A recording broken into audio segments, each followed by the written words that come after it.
क्या सफ़र पर निकला कोई इंसान ये सोच सकता है कि उसकी मंजिल कभी आएगी ही नहीं? जिस भीड़ को हम अपनी सुरक्षा मानकर चलते हैं, क्या वही भीड़ हमारी सबसे बड़ी कमजोरी बन सकती है? मुंबई एक ऐसा महानगर जो कभी सोता नहीं है, जहाँ की रफ्तार ही उसकी पहचान है। लेकिन इसी रफ्तार के बीच जब संवेदनशीलता और इंसानियत दम तोड़ने लगे तो समाज के सामने कई गहरे सवाल खड़े हो जाते हैं। चर्च गेट से नाला सोपारा जाने वाली एक फास्ट लोकल ट्रेन में हाल ही में एक ऐसी वारदात सामने आई है जिसने पूरे सिस्टम और हमारी नागरिक सोच को कटघरे में खड़ा कर दिया है। महज एक छोटी सी कहासुनी खड़े होने की जगह को लेकर हुआ एक मामूली विवाद और एक 22 वर्षीय नौजवान का सफर हमेशा के लिए खत्म हो गया। आइए इस पूरी घटना का तथ्यों, सुरक्षा व्यवस्थाओं और सामाजिक मनोविज्ञान के नजरिए से एक गहन विश्लेषण करते हैं। इस वारदात की गंभीरता को समझने के लिए सबसे पहले हमें मुंबई लोकल के उस बुनियादी ढांचे और माहौल को समझना होगा जिसमें लाखों लोग हर दिन सफर करते हैं। मुंबई लोकल ट्रेनें सिर्फ लोहे के डिब्बे नहीं, बल्कि ये इस विशाल महानगर की जीवन रेखा है। हर रोज लगभग 70 से 80 लाख यात्री इन ट्रेनों के जरिए अपने घरों से दफ्तर और दफ्तर से घर का सफर तय करते हैं। सुबह के समय दक्षिण मुंबई की ओर जाने वाली ट्रेनें और शाम के समय उत्तरी उपनगरों जैसे बोरीवली, भायंदर, विरार और नाला सोपारा की ओर जाने वाली ट्रेनें खचाखच भरी होती हैं। एक डिब्बे में उसकी क्षमता से कई गुना अधिक यात्री सफर करते हैं। खड़े रहने के लिए 1 इंच जगह मिलना भी किसी बड़ी उपलब्धि से कम नहीं माना जाता। इस भारी भीड़, उमस, पसीने और दिन भर की थकान के बीच एक अलिखित नियम काम करता है, सहनशीलता।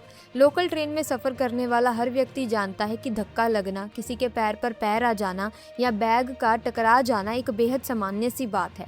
अमूमन लोग एक दूसरे को नज़रअंदाज करते हैं या सॉरी बोलकर बात वहीं ख़त्म कर देते हैं। हर कोई बस जल्दी से जल्दी अपने गंतव्य तक पहुंचने की जल्दी में होता ही है। लेकिन जिस दिन ये सहनशीलता जवाब दे जाती है, उस दिन परिस्थितियां बेहद चिंताजनक हो जाती हैं। प्राप्त जानकारी और पुलिस रिपोर्ट के अनुसार ये पूरी घटना शाम के पीक आवर्स, भीड़भाड़ वाले समय की है। ये वो समय होता है जब दफ्तरों की छुट्टी होती है और लाखों लोग एक साथ स्टेशनों की ओर रुख करते हैं। 22 वर्षीय पीड़ित युवक भी अपने दिन भर के काम के बाद घर लौटने के लिए चर्च गेट स्टेशन पहुंचा था। उसका गंतव्य नाला सोपारा था। जैसे ही नाला सोपारा की ओर जाने वाली फास्ट ट्रेन प्लेटफॉर्म पर आकर रुकी, हमेशा की तरह यात्रियों का भारी हुजूम डिब्बों में चढ़ने के लिए उमड़ पड़ा। पीड़ित युवक भी उस भीड़ का हिस्सा बनकर ट्रेन के डिब्बे में दाखिल हुआ। ट्रेन ने अपनी रफ्तार पकड़ी और स्टेशन पीछे छूटने लगे। डिब्बे के अंदर का माहौल रोजमर्रा जैसा ही था। लोग एक दूसरे से सटकर खड़े थे। कुछ लोग अपने मोबाइल फोन में व्यस्त थे तो कुछ अपनी आंखें बंद कर दिन भर की थकान मिटाने की कोशिश कर रहे थे।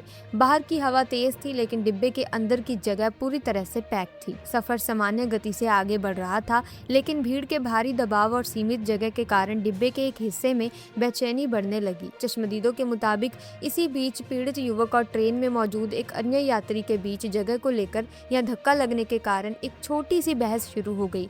ठीक से खड़े रहो, धक्का क्यों दे रहे हो, आगे जगह नहीं है। ये वो आम वाक्य है जो मुंबई लोकल में हर दिन गूंजते हैं। शुरुआत में आसपास खड़े लोगों ने इस बहस को रोजमर्रा की मामूली टकरार समझकर नजरअंदाज कर दिया। किसी को भी ये रत्ती भर भी अंदाजा नहीं था कि ये कुछ शब्दों की कहासुनी किसी के जीवन का सबसे बड़ा और अंतिम विवाद बनने वाली है। समय के साथ बहस शांत होने के बजाय और तेज होती चली गई। दिन भर का तनाव, थकान और दोनों पक्षों का अपने गुस्से पर से नियंत्रण खो देना इस स्थिति को एक खतरनाक मोड़ पर ले गया। शब्दों की ये टकरार जल्द ही हाथापाई में तब्दील हो गई। महानगर की ये भागदौड़ सिर्फ शरीर को ही नहीं बल्कि मन को भी थकाती है। मुंबई को सपनों का शहर कहा जाता है, लेकिन हकीकत में ये शहर कई बार उन सपनों को पूरा करने की जद्दोजहद में व्यक्ति को पूरी तरह अकेला छोड़ देता है। घर से दफ्तर के लिए निकलते समय आदमी के कंधों पर सिर्फ बैग नहीं बल्कि परिवार की उम्मीदें, बढ़ते खर्चे और करियर का दबाव भी होता है। जब कोई व्यक्ति अपनी पूरी ऊर्जा इस कंक्रीट के जंगल में लगा देता है तो छोटी छोटी बातें भी उसे अंदर से झकझोरने लगती हैं। ट्रेन में धक्का लगना, सीट ना मिलना या किसी से टकरा जाना, ये घटनाएं उस दबे हुए गुस्से के लिए एक ट्रिगर की तरह काम करती हैं। ये घटना बताती है कि अब वो समय आ गया है जब हमें ना केवल भौतिक सुरक्षा की बल्कि मानसिक सुरक्षा के बारे में भी सोचना होगा। हम सभी को ये समझना होगा कि हर व्यक्ति एक अलग जंग लड़ रहा है और भीड़ में हमारा व्यवहार ही तय करता है कि हम एक सभ्य समाज हैं या फिर एक जद्दोजहद में फंसी आबादी। ट्रेन तेज रफ्तार से दौड़ रही थी और दो यात्रियों के बीच का ये संघर्ष अब गंभीर रूप ले चुका था। हाथापाई के बीच स्थिति तब पूरी तरह से बेकाबू हो गई जब आरोपी ने अचानक अपने पास छिपा कर रखा हुआ एक खतरनाक और नुकीला हथियार निकाला। भीड़ से भरे उस छोटे से डिब्बे में जहां लोगों को हिलने तक की जगह नहीं मिल रही थी, आरोपी ने उस 22 वर्षीय युवक पर गंभीर हमला कर दिया। ये हमला इतना अचानक और अप्रत्याशित था कि पीड़ित युवक को खुद को संभालने या बचाव करने का कोई मौका ही नहीं मिला। गंभीर चोटों के कारण वो नौजवान बेसुध होकर ट्रेन के फर्श पर गिर पड़ा। डिब्बे में मौजूद कुछ यात्रियों के बीच दहशत फैल गई। इस पूरी वारदात का सबसे हैरान करने वाला, डरावना और समाज को आईना दिखाने वाला पहलू वो नहीं था जो हमलावर ने किया, बल्कि वो था जो वहां मौजूद दर्जनों अन्य यात्रियों ने किया। जिस डिब्बे में ये वारदात हो रही थी वहां काफी संख्या में लोग मौजूद थे। अगर कुछ लोग मिलकर एक साथ बीच बचाव करने की कोशिश करते, हमलावर को रोकने का प्रयास करते या तुरंत ट्रेन की अलार्म चेन खींचकर प्रशासन को अलर्ट करते, तो शायद उस युवक को समय रहते बचाया जा सकता था। लेकिन आज के इस डिजिटल युग की सच्चाई बेहद कड़वी और निराश करने वाली है। वहां मौजूद भीड़ ने इंसानियत का फर्ज निभाने के बजाय मूक दर्शक बने रहना ज्यादा सही समझा।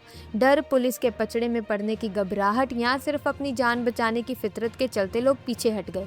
इंसानियत उस दिन ट्रेन के डिब्बे में उस नौजवान के साथ ही तड़पती रही। सबसे ज्यादा विचलित करने वाली बात यह थी कि मदद के लिए उठने वाले हाथों की जगह कई लोगों ने अपनी जेबों से मोबाइल फोन निकाले और इस दर्दनाक वारदात का वीडियो बनाना शुरू कर दिया।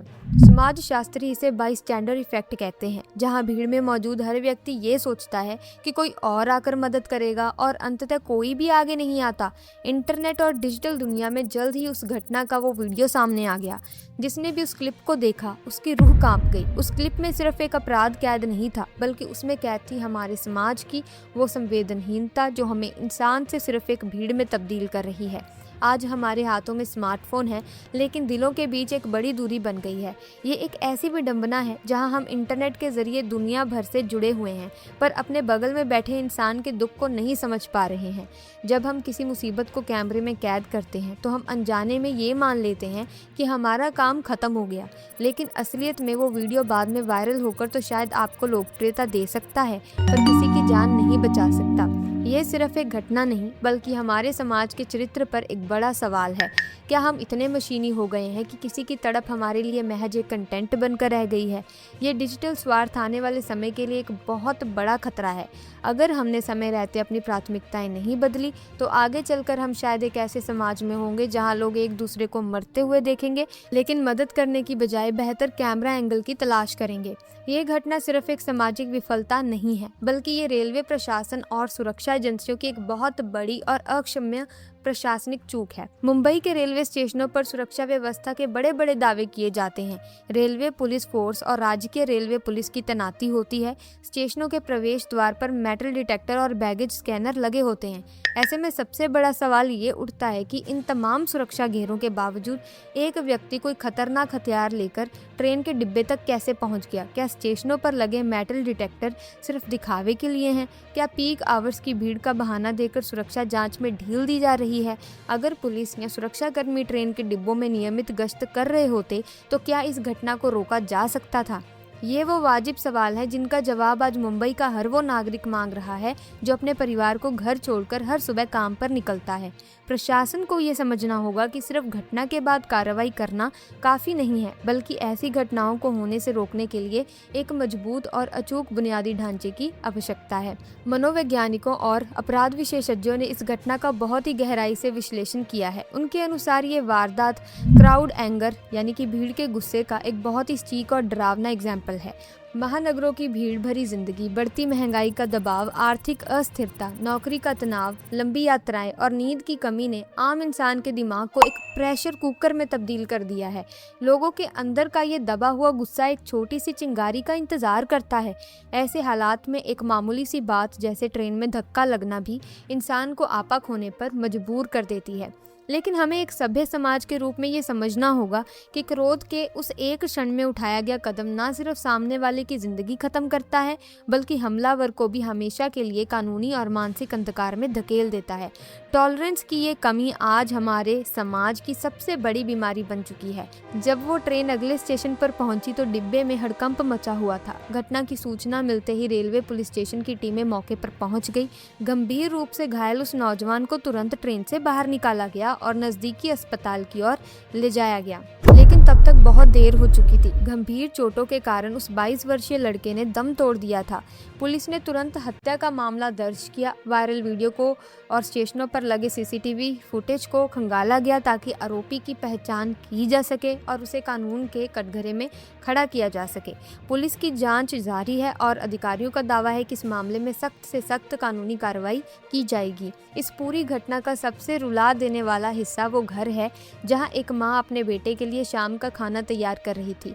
नाला सोपारा का वो घर जो उस 22 साल के नौजवान की हंसी और उसके सपनों से रोशन था, वहां अब एक अजीब सा मातम छा गया है। मां की नजरें दरवाजे पर टिकी थीं, इस उम्मीद में कि उसका बेटा काम से लौटकर आवाज लगाएगा, लेकिन दरवाजे पर बेटा नहीं बल्कि पुलिस द्वारा दी गई वो मनहूस खबर पहुंची कि उनका बेटा अब कभी लौटकर नहीं आएगा।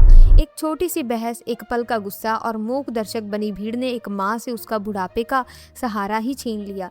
उस परिवार का चिराग हमेशा के लिए बुझ गया। अब उस घर में सिर्फ उस लड़के की यादें और एक ऐसा अंतहीन इंतजार बचा है जिसकी कोई मियाद नहीं है। मुंबई लोकल की ये दर्दनाक घटना हमें एक बहुत ही कड़वा सबक देकर जाती है। शहर कितने भी हाईटेक क्यों ना हो, ट्रेनें कितनी भी वातानुकूलित और फास्ट क्यों ना हो, लेकिन अगर हमारे अंदर की इंसानियत और एक दूसरे के प्रति सम्मान खत्म हो गया है तो हम एक बहुत ही खतरनाक और खोखली दिशा में आगे बढ़ रहे हैं। सुरक्षा एजेंसियों को निश्चित रूप से अपने सुरक्षा ऑडिट को सुधारना होगा। स्टेशनों पर चेकिंग व्यवस्था को सिर्फ एक खाना पूर्ति ना मानकर उसे सख्ती से लागू करना होगा ताकि सार्वजनिक स्थानों पर कोई भी सामाजिक तत्व के साथ प्रवेश ना कर सके। मुंबई लोकल का सफर सिर्फ एक यात्रा नहीं बल्कि एक ऐसा अनुभव है जो हमें जीवन की वास्तविकताओं से रूबरू कराता है। हम अक्सर मुंबई स्पिरिट का बखान करते हैं, वो भावना जो आपदा के समय एक दूसरे का हाथ थामकर आगे बढ़ने की सीख देती है, लेकिन क्या वो स्पिरिट केवल बड़ी आपदाओं के लिए आरक्षित है? आज हमें किसी स्पिरिट को अपनी रोजमर्रा की जिंदगी में उतारने की जरूरत है। अगर हम ट्रेन में किसी के साथ हो रही बदसलूकी या बहस को देखकर भी अनदेखा कर रहे हैं तो हम उस स्पिरिट को खो रहे हैं। हमें स्टेशनों और डिब्बों में एक सक्रिय नागरिक बनने की आवश्यकता है। सिर्फ अधिकारियों को दोष देने से व्यवस्था नहीं बदलेगी। हमें अपने आसपास के माहौल के प्रति चौकस रहना होगा। अगर किसी डिब्बे में विवाद बढ़ता दिख रहा है तो सामूहिक रूप से आवाज़ उठाने की हिम्मत जुटानी होगी। भीड़ में छिपी हुई ये चुप्पी ही अपराधियों का सबसे बड़ा हथियार है। जब हम मिलकर आवाज़ उठाते हैं तो हमलावर का मनोबल टूटता है। हमें प्रशासन से मांग करनी चाहिए कि हर ट्रेन में इमरजेंसी हेल्प सिस्टम और सुरक्षा कर्मियों की उपस्थिति हो, लेकिन साथ ही हमें खुद को भी इतना जिम्मेदार बनना होगा कि हम दूसरों की सुरक्षा को अपनी जिम्मेदारी समझें, तभी हमारा सफ़र सुरक्षित होगा। एक समाज के रूप में हमें अपनी सहनशीलता को फिर से जगाना होगा। जब भी आप किसी सार्वजनिक स्थान पर हों, ट्रेन में हों या सड़क पर हों, हमेशा याद रखें कि सामने वाला इंसान भी आपकी ही तरह दिन भर की थकान लेकर अपने परिवार के पास लौट रहा है। छोटी छोटी बातों पर उलझने से बचें। आपका एक सॉरी या आपका थोड़ा सा धैर्य किसी बहुत बड़े विवाद को जन्म लेने से पहले ही खत्म कर सकता है। और सबसे महत्वपूर्ण बात, अगर आपके सामने कोई गलत बात हो रही हो तो मूक दर्शक बनकर कैमरे से वीडियो बनाने के बजाय एक जिम्मेदार नागरिक की तरह बीच बचाव करने या मदद मांगने की हिम्मत दिखाएं। दर्शकों, ट्रेन की इस घटना ने हमारी सामाजिक चेतना को झकझोर दिया है। आपको क्या लगता है, इस वारदात के लिए लचर सुरक्षा व्यवस्था जिम्मेदार है या मोबाइल के पीछे छिपती हमारी मूक दर्शक इंसानियत? अपनी राय कमेंट्स में ज़रूर बताएं। अगर आपको ये वीडियो इन्फॉर्मेटिव लगी हो तो इस वीडियो को तुरंत लाइक करें, शेयर करें और इसी तरह की ग्राउंड रिपोर्ट्स को देखने के लिए हमारे चैनल को सब्सक्राइब करके बेल आइकन को प्रेस कीजिए ताकि नए वीडियोज़ की अपडेट आपको मिलती रहे। मिलते हैं अगली वीडियो में, तब तक के लिए जय हिंद।